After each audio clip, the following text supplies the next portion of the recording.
Se inscreva no canal, curta e compartilhe. Temos vídeos novos todos os dias, 2 vezes por dia. O espírito do barco afundado. A Baía de Guanabara sempre carregou segredos submersos, restos de embarcações esquecidas e histórias que se perderam com o tempo.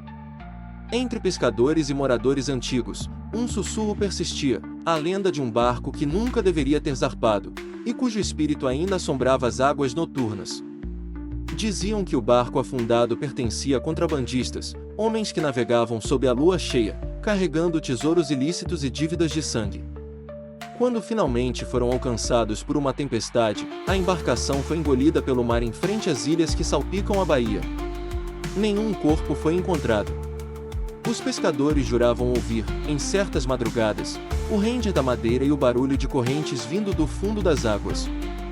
Muitos acreditavam que as almas dos tripulantes ainda puxavam o barco para a superfície, tentando escapar do castigo eterno. As autoridades riam da superstição, mas evitavam investigar a região à noite. Histórias de barcos de patrulha que quebraram motores repentinamente ou tiveram bússolas enlouquecidas eram abafadas rapidamente. Entre os moradores da Urca, havia quem dissesse ter visto, da praia, velas escuras surgindo na neblina, apenas para desaparecer no instante seguinte. O mar, sempre belo e convidativo de dia, transformava-se num abismo de silêncio inquietante ao cair da noite. As águas, iluminadas pela lua, refletiam formas que pareciam ser mais do que ondas. A cada relato, a lenda crescia, tornando-se mais do que um simples mito de pescadores. O espírito do barco afundado já não era apenas uma história, era um aviso. E aqueles que ousaram desafiar esse aviso descobriram cedo demais o preço da incredulidade. Ricardo era mergulhador profissional e não acreditava em fantasmas. Ria das histórias, chamando-as de invenção para assustar turistas. Sua curiosidade, porém, o levou a planejar uma expedição noturna, convencido de que encontraria apenas destroços comuns no fundo da baía.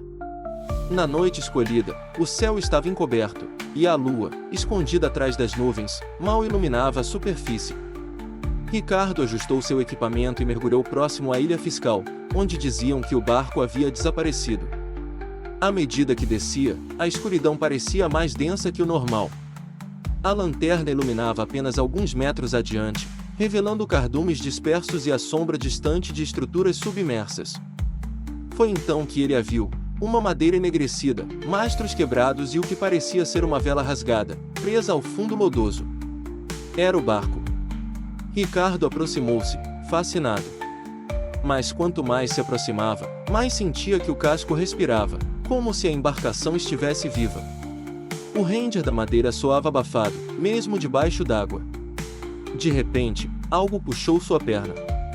Não era uma corrente ou alga, era uma mão. Pálida, esquelética, agarrando-o com força. Ricardo chutou com desespero, libertando-se e subindo rapidamente. Ao emergir, arfando, olhou em volta.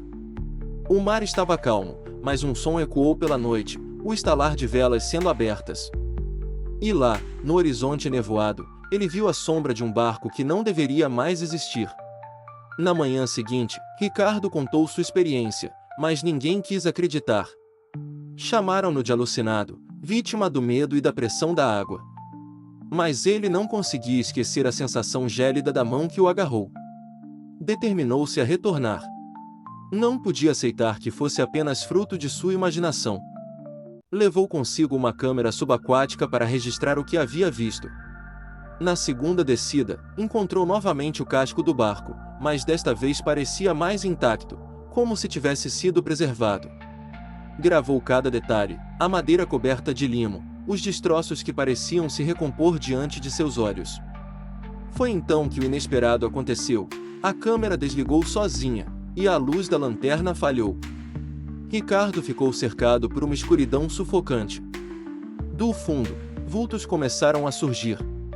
Rostos deformados pela água, olhos esbranquiçados e bocas abertas em silêncio mortal. Eles se aproximavam lentamente, como se esperassem que Ricardo seguisse. Desesperado, ele subiu à superfície. Mas quando rompeu a água, percebeu que algo estava errado, a baía parecia diferente. Nenhum barco, nenhuma luz da cidade, apenas névoa.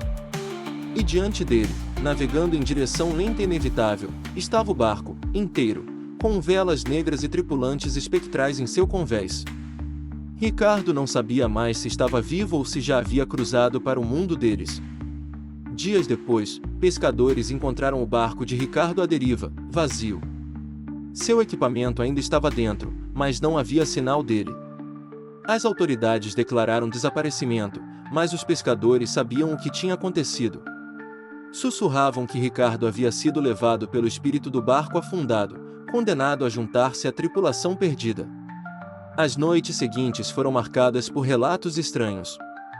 Barcos ancorados próximos juravam ouvir batidas nas carcaças de suas embarcações, como se alguém tentasse entrar. Alguns relatavam avistar figuras encharcadas caminhando pelas areias da Praia Vermelha, apenas para desaparecerem com o vento. O terror espalhou-se, mas também a curiosidade. Jovens destemidos começaram a se aventurar à noite para tentar avistar o navio fantasma. Poucos conseguiam vê-lo, e os que viam nunca mais eram os mesmos. Alguns voltavam mudos, incapazes de descrever o que presenciaram.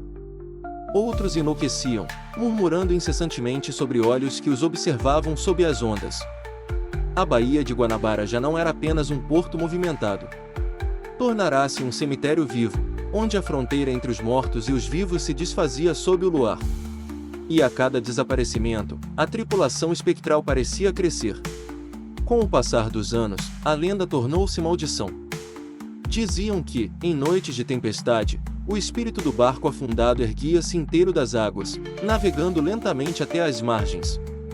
Testemunhas falavam de correntes arrastando-se pelas pedras, de vozes sussurrando em línguas esquecidas e do som de sinos de navio ecoando no meio da noite. Alguns acreditavam que o barco procurava novos tripulantes, escolhendo aqueles que ousavam desafiar seu território. Outros afirmavam que buscava vingança contra o mar, amaldiçoado a navegar para sempre sem porto. Ninguém ousava mais mergulhar na região. As águas antes turísticas tornaram-se evitadas, e até mesmo os pescadores mudaram suas rotas. O mar, agora, era domínio dos mortos. O espírito do barco afundado tornou-se presença constante nas histórias de medo do Rio de Janeiro. Uma lembrança de que o mar, por mais belo que pareça, guarda horrores profundos. E dizem que, em noites silenciosas, se alguém encarar a névoa com atenção, poderá ver as velas negras balançando lentamente, como um convite impossível de recusar. Mas aceitar esse convite significa nunca mais voltar. E assim, a lenda continua viva, arrastando mais almas para o convés maldito do barco que nunca deveria ter voltado à tona. História por J.P. Romano. Se você sente que essa história merece continuar sendo contada, considere nos apoiar no Apoia-se. Com sua ajuda, podemos trazer mais histórias sombrias como esta à tona, explorando os mistérios que assombram nossa imaginação. https://apoia.se/aleatoriode. Faça parte do nosso grupo secreto do Telegram, faça sua carteirinha de fã enviando um e-mail com o nome completo e foto para o e-mail aleatoriodoriginal@gmail.com.